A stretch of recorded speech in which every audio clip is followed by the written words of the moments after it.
நேற்று பக்ரீத் பண்டிகையை ஒட்டி மதுரை ஆரப்பாளையம் பேருந்து நிலையத்தில் ஏராளமான பயணிகள் குவிந்த நிலையில் திருப்பூர் செல்லும் அரசு பேருந்து நெடுநேரமாகியும் கிளம்ப தாமதமானதாக கூறப்படுகிறது. இதனால் ஆத்திரமடைந்த பயணிகள் ஓட்டுநரிடம் விசாரித்த போது மேலாளர் அனுமதி அளித்தால் மட்டுமே பேருந்தை எடுக்க முடியும் என்று கூறியதை அடுத்து பயணிகள் உதவி மேலாளரை அணுகியுள்ளனர். ஆனால் அவரோ பயணிகளை இழிவுபடுத்தும் விதமாக பேசி வாக்குவாதத்தில் ஈடுபட்டதாக தகவல்கள் கூறுகின்றன.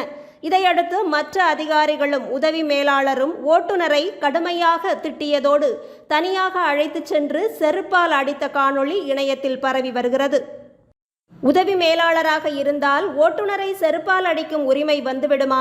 இதற்கு தைரியம் எங்கிருந்து வந்தது என்று கேட்டு பலரும் தற்போது இது குறித்து விமர்சித்து வரும் நிலையில் உதவி மேலாளர் மீது கடும் நடவடிக்கை எடுக்க வேண்டும் என்று அரசு பேருந்து ஓட்டுநர் சங்கத்தினரும் பயணிகளும் கோரிக்கை விடுத்து வருகின்றனர்.